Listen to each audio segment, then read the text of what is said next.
नमस्कार। आकाशवाणी चंडीगढ़ से प्रादेशिक समाचारों के साथ मैं रत्तिका।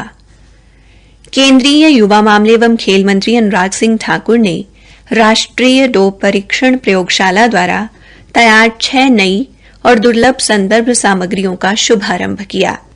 एक कार्यक्रम को संबोधित करते हुए श्री ठाकुर ने कहा कि ये विकास भारत को डोपिंग रोधी विज्ञान में आत्मनिर्भर बनाएगा। उन्होंने कहा कि इन संदर्भ सामग्रियों की उपलब्धता से पूरे डोपिंग रोधी समुदाय को अपनी परीक्षण क्षमताओं को मजबूत करने में मदद मिलेगी।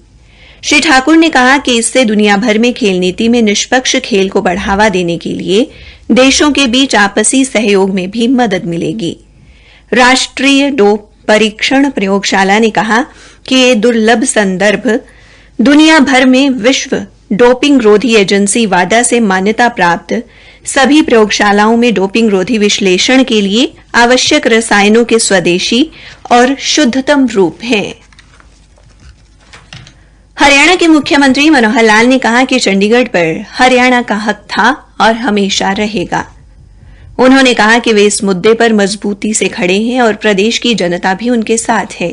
मुख्यमंत्री कल करनाल में स्मार्ट सिटी के तहत विभिन्न परियोजनाओं के शिलान्यास कार्यक्रम के बाद पत्रकारों से बातचीत कर रहे थे।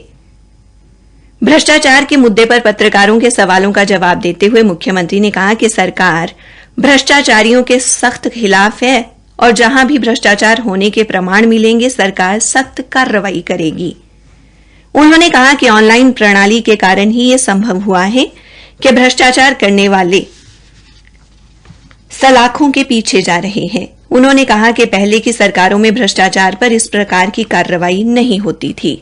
फसल खरीद से संबंधित एक सवाल का जवाब देते हुए मुख्यमंत्री ने कहा कि अभी मंडियों में फसल की आवक बहुत कम हुई है। सरकार फसल खरीद के लिए पूरी तरह तैयार है। पेट्रोल व डीजल के दामों पर बोलते हुए श्री मनोहर लाल ने कहा कि इनके दाम अंतर्राष्ट्रीय बाजार पर निर्भर है।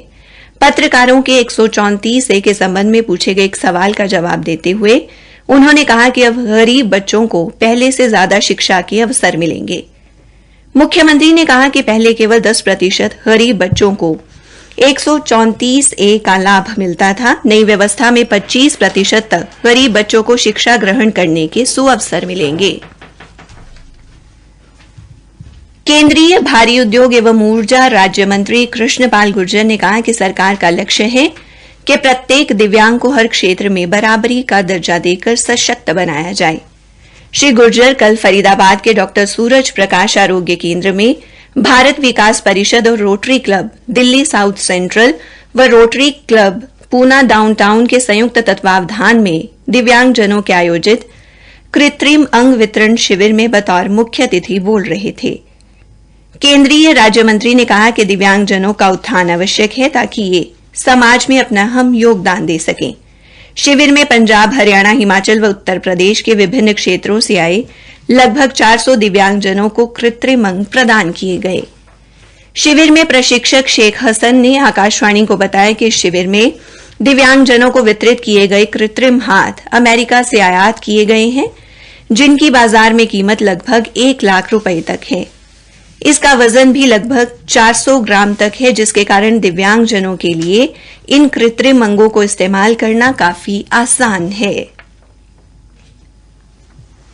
उड़ीसा के भुवनेश्वर में 28 से 31 मार्च तक आयोजित 20वीं पैरा एथलेटिक चैंपियनशिप में भिवानी जिले के गांव सुखपुरा निवासी मोनू घणघस ने F11 श्रेणी के गोला फेंक व चक्का फेंक मुकाबलों में 2 स्वर्ण पदक जीतकर जिले व प्रदेश का नाम रोशन किया है। मोनू का आज भिवानी के खेल स्टेडियम में पहुंचने पर खिलाड़ियों व खेल प्रेमियों द्वारा फूल मालाएं पहनाकर स्वागत किया गया। 35वें सूरजकुंड अंतर्राष्ट्रीय हस्तशिल्प मेले का आज आखिरी दिन है। 19 मार्च से शुरू हुए इस मेले का समापन आज शाम 6:15 पर किया जाएगा।